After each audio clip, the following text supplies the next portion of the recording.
Hello, everyone. You're listening to Scientific Healing with Dr. Anastasia Chopelas. I know the power of vibrational healing by combining physics and ancient healing arts to develop a system that has amplified the results with thousands of my clients and healing students. When you are ready to be able to transform your life and the life of others, go to scientifichealer.com/energize me to discover more about my program for helping healers and coaches thrive and grow their business. I invite you into a conversation at scientifichealer.com/appointment to talk about you having more energy while growing your healing or coaching practice. So today, this show is about self-healing. There's a lot of hearsay out there that healers can't heal themselves or that they can't heal their family members. And these are really myths. So I'd like to go over and talk about this a little bit today and how in actuality there is plenty of evidence that you can heal yourself. And I'm saying this because a lot of healers I see are actually sick themselves, or they get sick very easily and they can't take on that many clients. You know, some of them say I can do maybe one, maybe two a day, and that's not enough to really sustain yourself and to thrive. So I'm here to say not only you can, but you must. And further, in today's show, you'll get hints on how to do this for yourself. And trust me, it's painless. And it doesn't take a whole lot of time. So again, today in conversation with me is my fabulous co-host, Gwen Lepard. Hi, Gwen. Hey, Anastasia. I am fascinated with this topic. I'm giddy with anticipation because there are so many myths that you are busting, and I'm super excited to see where you go, especially with the mindset to heal family members. And of course, being able to heal ourselves, that could be super, super helpful. Yeah, it's really helpful. Like a lot of people think that, a lot of healers think that you need to have somebody else work on you, but you don't. And there's a series of mindsets that I happen to use and I have used since I was an early teen to really keep myself healthy and also the people around me. Yes. Yeah, you definitely have done that. And even sitting on an airplane next to you, people feel better. So you definitely got something that healers need. So, and I've been told that I can't heal myself. Have you? I actually had a nurse tell me when I said my self-healing will take care of that. And she's like, you don't have a self-healing part of your body. Your body doesn't self-heal. You can only be healed by a doctor. I was like, what happens when you cut yourself and you bleed and then it heals? I mean, that's not your self-healing mechanism. I'm not sure exactly what you would call it, but I guess I called it a mechanism at the time. Right. And when you get a cold, you recover from it. You're right. And like my daughter ate some poor food from a fast food joint and she felt terrible and she healed from it all by herself. Nobody did anything. Her body just did it. Yeah. So our bodies are geared towards realigning with the healthy self. Yes. And I know, it takes a certain mindset to work on your family members. Yeah, I'm really interested in this. Right. Really, and yeah. So one of the things that really inhibits working on family members is that people are so invested in the result that they start changing what they would be doing while they're working on their family members. So I'll go over what that mindset could be. And it's also important the person receiving the healing, right? Whatever the family member is, that the person receiving the healing is open and accepting of it. It doesn't always have to be that way. Like I've done healing on family members where they weren't even aware of it. And then when they got their test results back from the doctor, they're going, gee, I don't know what happened. They're way better than anticipated. And I said, well, I did some healing on you. And they're going like, oh, right. So is there like unsaid permission in that? Because that's Well, the permission was already granted, oh, okay. right? So So you that was had to do it. right. So, right. The first thing that people don't realize is that when you're dealing with anybody 18 or over, they're an adult. So you need to get express permission. Like Yeah. I have mothers that are Consent. in their, that have children in their 20s and their 30s, and they think they can just work on their kids, but their kids need to give them, their offspring need to give them permission to do it. And this is because you're now interfering with the path that they choose because they are adults. And Yeah. so, by healing people without permission, you are invading privacy because healing is extremely intimate, right? It is. Because you're reaching into the energy field of others, and your energy hands actually reach into somebody's body. It's a very intimate act, and it requires a certain amount of trust, right, from the other person. So, one of the things that a lot of healers, when they're saying, well, I can't heal myself, but, as we mentioned, when you scratch and everything, but there's a lot of overt actions that you can take, intentional actions that are giving your body the signal, I want to be well. And okay. right, So right. You have some examples for us. Yes. Of course. If, going to bed early. Last night I hit the sack at 9:00. I wanted to get up early to run off to the gym because I had an early appointment with a coach, right? So I went to bed at 9:00. I woke up at 5:30-ish, and that was an 8.5-hour night of sleep. Going to bed early is self-healing? Yes. You would never think of that. Right? But it is, because you get your best sleep before midnight. You get your deepest sleep before midnight. I had heard that. That's amazing. So I had never considered that being self-healing, just getting to bed early and sleeping well. It absolutely does, because since I've been doing that, if I'm excited about something, I'll work on it for all hours. Like if I get started on writing something, I'll just keep working, and then I'll look up and it'll be like 12:30, and I'm going, man, I got to get to bed. Yeah. And no amount of anything is worth staying up for. No shows. You can pre-record, you can buy a Hulu subscription, whatever it is. You can stop the binge before midnight. Right? You can stop the binge before midnight because they set it up for you to stay hooked, right? Absolutely. They finish something, and it's like, what's going to happen next? Ooh. I'm wondering if we should be doing clearing on relationship clearing on shows and Netflix and Hulu. Because people get really hooked in. It's with anything, whether it's a video game or a show or, playing cards, or let's see what's going to show up next, or, gambling or eating or drinking. There's always some sort of addictive behavior.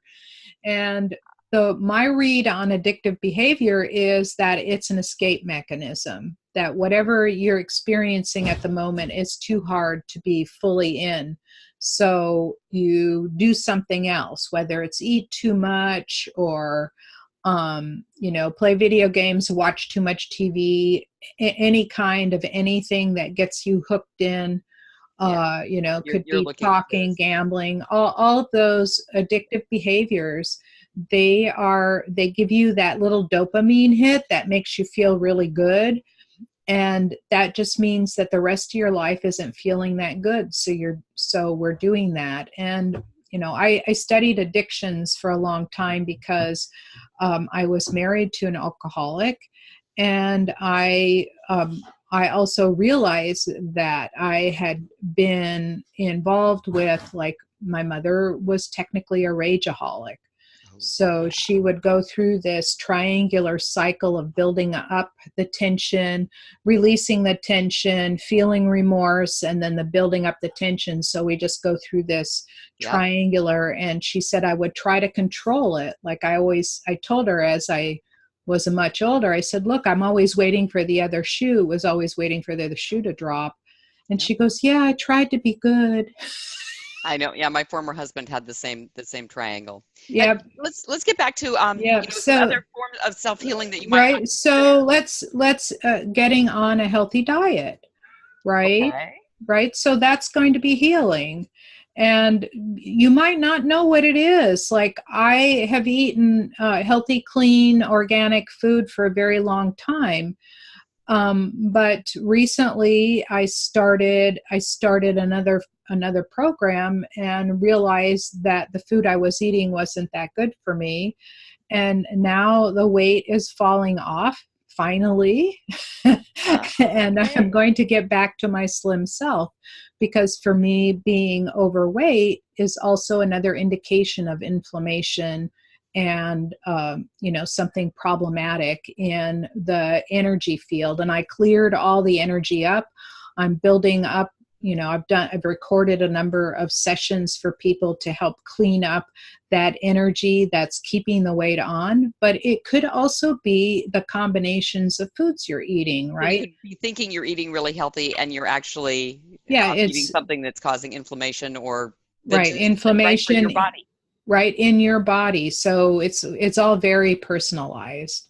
Mm. And then drinking plenty of water. That is also self-healing. So now when you start the actions of getting exercise and you're doing these really foundational things, there are 8 factors in our health and vibrancy, our success. There's 8 factors in there.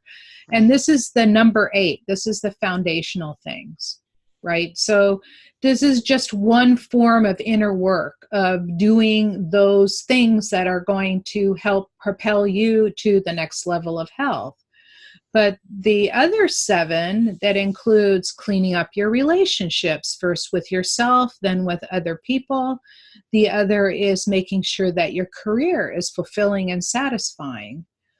Expressing yourself creatively. This really lights people up. Whether it's singing, dancing, painting, writing, anything that expresses your inner creative being. Even making videos, and Whatever it is that lights you up. right, and sharing things that make you feel good to maybe inspire somebody else to do the same. Right. Yes. And the list goes on, including financial health, spiritual health, sexual health, mental and emotional health. Right. So these are Yeah. the other The ones basics. Yeah. The approximately. eight Right. basics. Yeah. Right. But the first thing is we need to get the foundation right. And as soon as you start telling your body, I'm interested in being healthy. I don't care what the doctors say. I don't care what anybody else says. I'm interested in being healthy. Yeah. Well, and some doctors will tell you that, you need this thing and it really is not good for your body. That, that maybe it works for everybody else that they prescribe it for, but your body is saying, no, this doesn't work for me. And when you're, we're talking about, they say that, you can't heal yourself, maybe they're talking about energy healing, that you can't heal yourself of problems energetically because you're too close to the problem. You don't see the source of it. You think that might be part of Yes, it? and I have some tricks that I use on myself and other people to really, overcome that hindrance. Like some people say, I need to know what it is. And when I work with them energetically, they say, I really need to know what it is. So I start doing inquiries into what it could be. But Okay. my personal preference is to not know what it is, Yeah. because the Same here. times that right, the times that I did dive into it, whether it was past life, current life, whatever it is, it just brought the memory back of what caused the thing in the first place. Right. And so you can know that there was a significant event, and now you can tell your body to go to the source of it. And Right. you really don't, and You and don't need so to know it consciously. right? And you don't even need to know how it works. You just simply request, you have the vision, this is what I want.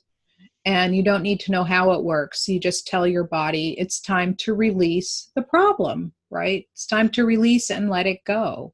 That's And really relieving. I mean, seriously, that's really relieving to be able to just say that. yeah, just it's time, right? Go to the source. Like in one of my audios, I say, go to the source of the pain Yeah. and let it and release it, right? Go to the source of the pain, why the pain is there in the first place, whatever the source of the pain, whether it's mental, emotional, spiritual, or physical, just simply release it and let it go. Yeah. Well, And and you don't have to go to the source and experience it again. And that's one of the things that I love about the energy healing and the things that you've taught. yeah, unlike talk therapy. Uh, let's relive it for 14 years and then it's supposed to be gone. I'm Yes, sorry. It just does not compute for me. Go to I the know. source and let it go. Right, because I also I did talk therapy, and every time I would go, let's talk about your ex-husband, and I go, let's not. I've already I know like, that there is value in talking to a point because you need to empty out. But after you've rehashed it so many times, I mean, yeah, and it wasn't bothering me anymore, but it bothered me to go over it and over it again. And it's like I was okay with not talking about it. And she says, well, we got to talk about it. And I go, well, why? And then later she would then tell me her problems, but I was paying, and I'm going, yeah, I think I need to quit. yeah. Yeah. We don't know. We don't need to go there. Yeah, I know exactly. that a lot of healers get depleted by their environment. Can you speak to that? Yes. So environment, whether it is your home, right, meaning your environment, to be really careful about what kind of toxins you're putting in your cleaning products, your materials, even what you put on your skin, the soaps that you dip your hands in, and things like that. Right. And it's additive, right? So you have a little bit here and a little bit there and a little bit there and a little bit there, and pretty soon it adds up to a big mess. So there are energetic ways that you can really keep the environment clear. And one of the things that I talked with a good friend of mine who's a medium, and she used to have her clients come to her house, and she would be watching them come up the walkway, and all of these entities and things would be popping out of her. And I went, oh my gosh, you have people over at your house? And she goes, yeah. And I said, and how much time do you spend cleaning up after them when they leave? And she goes, yeah, I do, don't I? I go, yeah, you need to make sure that your client is clear before they show up, right? Yes. Or have a process by which your house stays clear. Yeah, they all leave at the door and then they come in and yeah. So you just you leave can't them at pass the this door, Yeah. right? And you're right, you can't come in. So there's lots of things that you can do for that. And I've had a number of little YouTube videos where I talk about ways to clean up your environment, how to use crystals in your environment, and things like that. This is all very helpful. Putting out bowls of salt water. This is also very helpful because it absorbs the low energy. The salt, this is table salt, sea salt. It is not Epsom salts. Right. And so what it has is it's resonant with very low vibrations. It's one of the lowest vibrating materials we know of. And so it absorbs that. Yes. Oh, interesting. And we put that in our body. Well, I know that we need it in our body, but yeah, well, when it goes that might in be our a topic for another show. Right. So let's not leave anybody hanging. So Okay. when the salt goes in your body, it splits and Okay. no longer a single material, right? Okay. Good. Right. So it is good for us to have it in the appropriate doses. Right. And also you can negatives. Right. You can also take, this morning after my workout, I put a bunch of salt in my hand, wet it down, and just pat myself down with it. So I had the salt against my body, releasing all of that poopy energy off of me. Yeah. I like your roses too. The roses that you put in the corners. I find that putting roses in the corners of a room and then one in the center is really good for clearing as well. Right. And so you can do it energetically, or you can have cut flowers in your house, right? So having cut fresh flowers or fresh green plants also raises the frequency of your home and your environment and cleans it up. Yeah. When I right? mentioned earlier, I was really excited about this talk, but I'm curious what inspired you to talk about this issue today?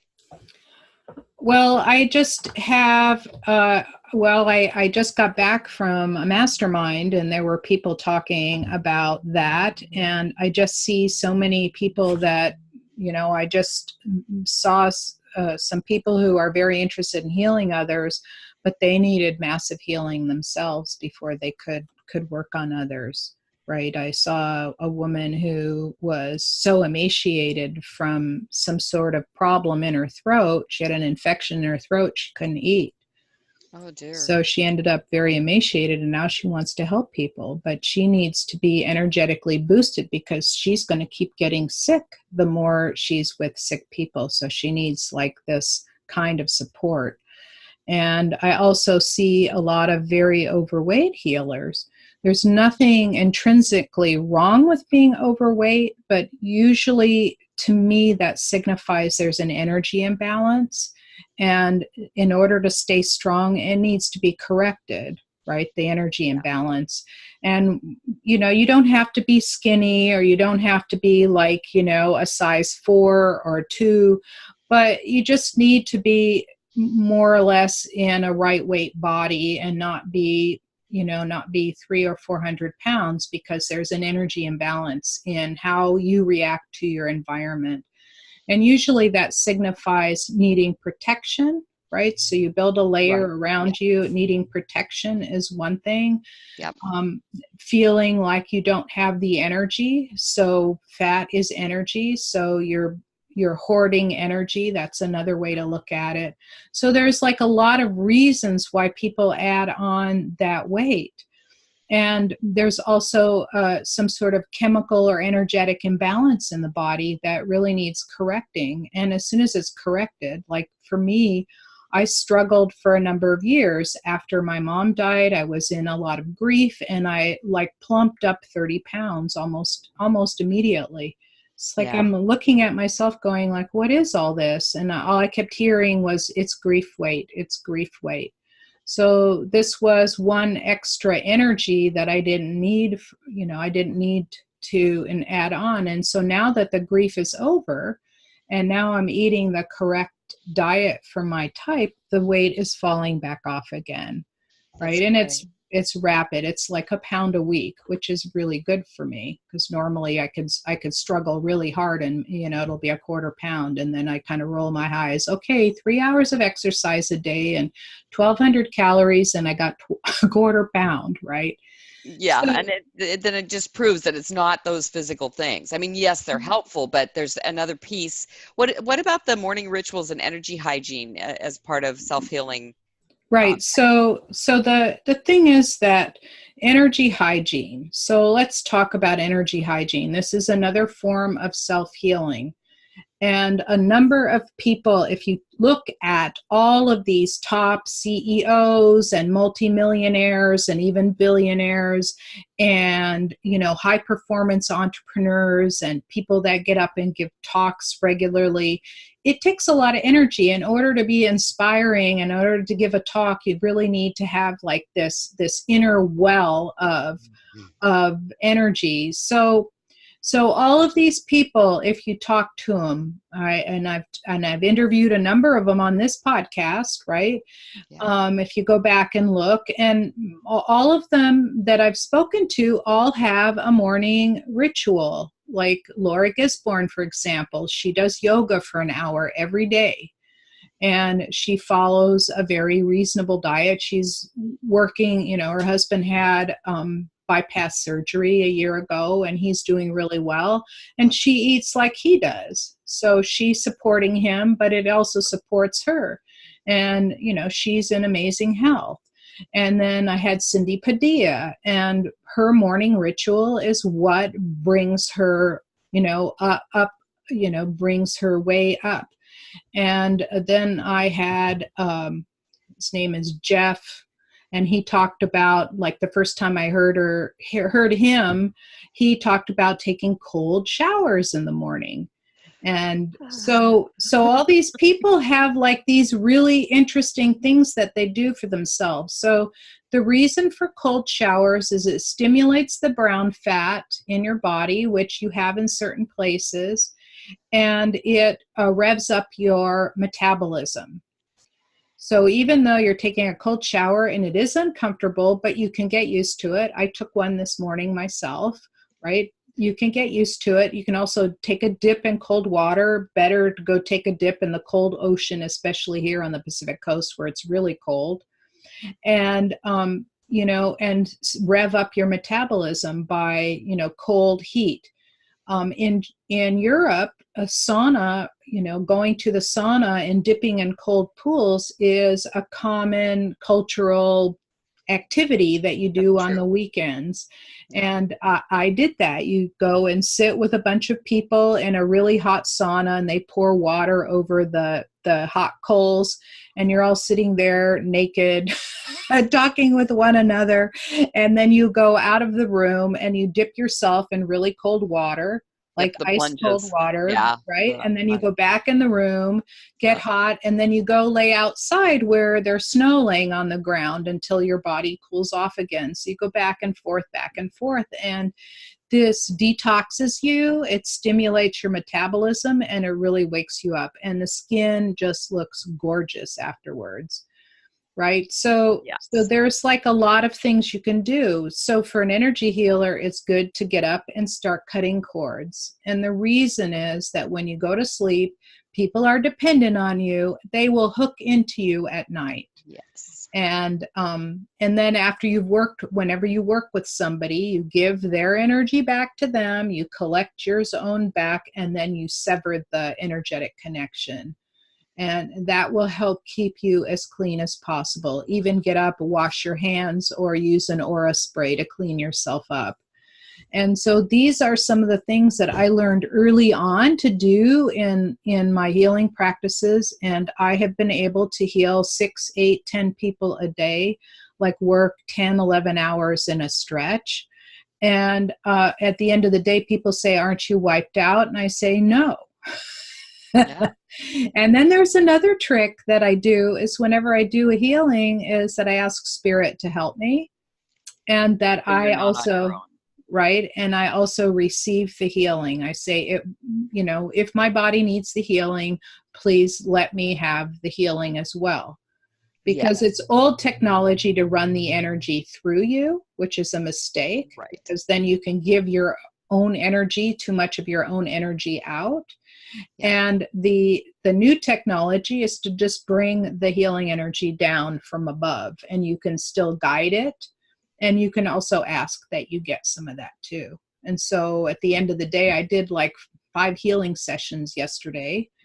And at the end of the day, I still sat down and I wrote 2 scripts for my show, right? So I was about 8 o'clock before I was done, and I started working at 9 in the morning. So it was 8 o'clock before I was done, and then I went to bed at 9. So there you have my day. Yeah, and very productive day. Yes, exactly. And you've helped people, and you've gotten things done, and you look amazing. You look very fresh, and thank you. There's no way you look your age. Yeah, and I don't feel my age either. Yeah. I feel really amazing. I don't have any joint pains. I have very low blood pressure. My blood sugar is normal, and that's not normal for somebody in their mid 60s, right? Yeah. Earlier you talked about the comparison of, the multimillionaires and the business owners. And if you compare a healer to them, they need to be doing the same type of thing. But why is it that healers have a low self-esteem? And is that behind why they are burned out? Right. So if you imagine, if you've got a multimillionaire who's running a big business, they have, tens of people, if not hundreds and even thousands of people depending on them. Right. So they are providing the livelihood of a lot of people. They're giving them jobs. Their jobs need to be secure, and the person that is running the show needs to be a high performance person, needs to be efficient, and all of that. So what happens with healers is that because we're like pushed into the lunatic fringe, like people will roll their eyes at us. I've had, my former colleagues at physics departments going, oh, you know what's happening over there? Oh boy, right? They'll roll their eyes, and it's almost like if you look at like a political debate, you'll have the Republicans and the Democrats, and they'll roll their eyes at each other. And, it's not an either or, it's an and, right? So it's not either conventional or energy medicine, it's an and, because it works better in conjunction with one another. Absolutely. So by being pushed into the lunatic fringe and told over and over, for example, I've been told, why are you charging for it? It's a gift. And I go, well, my intellect is also a gift. And I had to go to school to fill it with the right knowledge. And I had to go to school to learn, and also to get the right experience. So I knew exactly how to do my job. And then I went and got a high-paying job. So what's different with an energy healer? You still have to practice. You still have to learn. You still have to, hone your craft and spend a lot of time in it. It's just like going to medical school. So, right. So a lot of people are, because we've been pushed into that lunatic fringe category, they feel like, well, they can't justify it. And so their self-esteem goes down. But we really need to do the same things, because a lot of people depend on us for their livelihood and their health, and to be inspired and really to, move forward. So we're actually operating on the same plane as those multimillionaires. It's just that we haven't accepted that we deserve to get the money, right? Yeah, it's healers like us that are going to change the face of medicine. I think so. Like you, because of being the scientific healer. So can you talk about that topic? Or do we need to take a break? No, we're not going to break. We're just going to go straight through today. Oh, awesome. Fabulous. Yeah, right. Because I just think this is too important of a topic. So, okay. So we are going to change the face of medicine, because if you imagine the conventional medicine has now had us in their thrall for a good 100 years or more. Like it started really in the 1870s and 1880s, when, doctors would come in and work with people rather than, for example, rather than a midwife, or rather than, somebody doing spiritual medicine or herbal medicine. They started coming in and taking over and throwing the midwife and the herbal medicine person out. And so the thing that it's clear, at least from the historical evidence, is that chronic diseases are not well handled by conventional medicine. You end up on a medication the rest of your life. They don't even try to get you to do anything healthy. Like they don't tell you, look, if you go to bed early every night, it can change your life. If you drink enough water every day, it can change your life. They don't even try to get you, because they're so used to people going, doc, just fix me, just give me the pill and let me go on as before. And so it's the way conventional medicine has tried to take over, plus the pharmaceutical industry has a stake in wanting to get you hooked onto a medication the rest of your life. Yeah, doc, just give me the pill. Just give me the pill. And we buy into that, right? So but it's changing. Yes, thankfully it's changing, but it hasn't healed anything. It hasn't gotten you off the medication. It hasn't gotten your blood pressure down normally. It hasn't, and it's not a factor of age, right? Yes. So I'll be 66 in a month, right? I'll be 66 in a month, and my blood pressure without medication is somewhere like 118/75-ish, right? Yep. And that's in the morning when it's supposedly the highest, right? And as soon as I go out and exercise, it drops, right? So So it's not a consequence of age that your blood sugar goes out of whack, that your blood pressure goes out of whack, and that your cholesterol goes out of whack. It is a consequence of lifestyle, years of toxic poisoning and all of that. So we as healers, we have a very good record with chronic diseases. But if you're in a car accident and you're bleeding somewhere profusely, an energy healer may not know enough, or it'll be too little too late. You definitely want the ambulance coming, picking you up, stopping the bleeding, and carting you off to the hospital so they can repair you, right? And for example, with my husband, he had, arrhythmia, which mimicked a heart attack. He couldn't breathe and he was in a lot of pain. They took him to the hospital. 2 days later, he coded. Well, I couldn't have done anything to bring him back. The chances of him surviving at home would have been under 20%. And I was thankful that he was there in the hospital and is now recovering nicely. And it's the energy medicine that is helping him recover rapidly and really gain his strength and his vitality back. Yeah, I like how you said that it's not either or, it's and both. Yes. And that's definitely something that is taking some time to make that mind shift in the public eye, and right. especially the medical. Right. And so my big mission, like one of the reasons why I wanted to do this topic, my big mission is to bring energy medicine into legitimacy that is now going to be incorporated into hospital programs, into health programs, wellness programs, and so on. And the thing about energy medicine, like one example I gave the other day, is that 30, 40, and 50-year-olds don't realize how rapidly their brain is in decline. Right? Their brain is going downhill and they don't realize it. It's kind of like that example of the frog sitting in water, and you turn on the heat a little bit and he doesn't notice that he's getting boiled to death until it's too late, right? Yep. And that's the same thing with people. So when I work with people, the first thing I do is I light their brain back up. And the most common comment I get is, wow, I didn't know I could think and feel like this again. Like, I feel like I'm young again. I feel like I've got all this energy and, my thoughts are flowing and my body is doing better. So what if we did that all the time? What if everybody learned how to do that? What if every healer knew how to do that for everybody? And we just wouldn't have the problem. Like in our local hospital, we have hands-on healers that are helping the nurses and the doctors. Excellent. So right. There are pockets.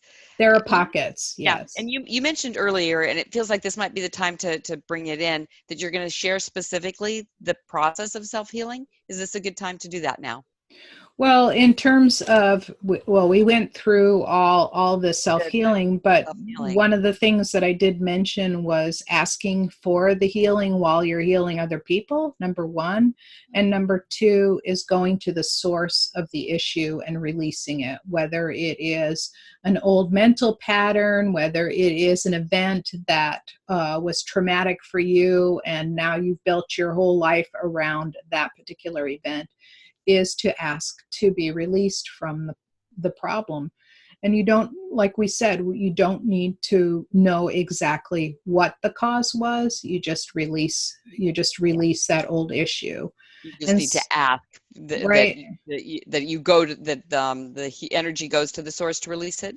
Yes. And so one example would be, when I was little, I got told you should know better. Right. And then there are some other things like I was given a very tiny allowance compared to all of my classmates. I was getting 5 and 10 cents a week and they were getting $1 a week. So I thought my worth wasn't as high. Right. So now you can go back over your history and you go, those things are not, they weren't me. That was them. That was my parents. And that was their perception of what needed to happen. And I don't need to absorb their perception. And so I just asked to be released of all of those issues that, I got. So things are changing, right? And we're all in process. I'm just a few chapters ahead. I like that. And fundamentally, we're not doing the healing anyway when we're working No, on others. we're just part of the team. We're just Yep. requesting it. And we have the vision for what it could be. Because once you have a vision of where it can go, like everything that you create is created from a vision that you have of how it could be. And if I'm telling you that your vision is infinite, there's an infinite set of possibilities, and that we have free will and can choose which direction to go. Right. Yeah. So that's the other thing about healing, is that you have an infinite set of possibilities and you can choose which direction. You can go down this path, not do anything different, go down this path and stay stuck. Or you can go down this path and start making many shifts, and it'll keep shifting until you reach, you improve. Like I always say, I don't want to reach the final end goal, because then I'll have no reason to stay here. Right. Well, that makes sense. Right. And so that's why I opened a program for other healers to interact with one another, to interact with me, and to learn these processes that I'm talking about more in depth, and really stay in tune and be in touch with them and see how it can change you. And a lot of people that have never done energy healing before, or never even imagined that they could, they are now doing it successfully. They're amazed at how it works, and how well their clients are feeling, and they're taking on paying clients, already. And we haven't even hit a year yet. We haven't even hit 8 months. We're just like, they are taking on paying clients. One in the first month started taking paying clients. So fabulous. Kind of like earn as you learn kind of thing. Yeah. Yeah. Because even after one lesson, you can go out and start doing the things that some of the things that I teach you to do. Yeah, because then you're just a chapter or two ahead of the person that needs the healing from the new student. Exactly. Yeah. And so you can find out a little more about that by going to scientifichealer.com/energize me, one word. And it's got a little bit of a description there. And then connect with me by making an appointment or sending me a message on my contact page at scientifichealer.com. Right? Yes. So thank you, Gwen. That was really you. helpful, right? Really helpful how you can self-heal, that you can heal your relatives depending on what your relationship is with them. And if it doesn't work, you can always do a trade with another healer, right? Yeah, that's good. We healers, right?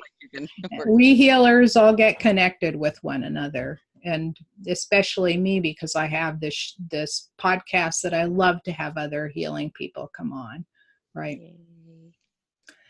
So I appreciate you being here, and it was a total blast talking about one of these topics that just lights me up. Yeah, and I feel more empowered just being here and being your co-host, and remembering the brain healings, and how much clearer I am just spending time with you as well. Oh, thank you, Gwen. I appreciate that. Yes. So go check out Anastasia's program. And what's the link again, Anastasia? Okay, so thank you for listening to Scientific Healing, and for you, my wonderful co-host Gwen Lepard, lets you and I connect. Go to scientifichealer.com/energize me to discover more about a new intimate, in-depth program. And intimate because it's a small group, and you get a lot of one-on-one attention. In-depth program designed to help you thrive as a healer or a coach, like an intuitive coach, while building out your practice. Enrollment is now open, and when you're ready to learn more, I invite you into a conversation right now. I've reserved time on my calendar at scientifichealer.com/appointment. This is Dr. Anastasia Chopelas. Until next time. If you enjoyed this program, give it a thumbs up or 5-star rating, share it with your friends, and be sure to subscribe to my channel. I'll see you in the next video.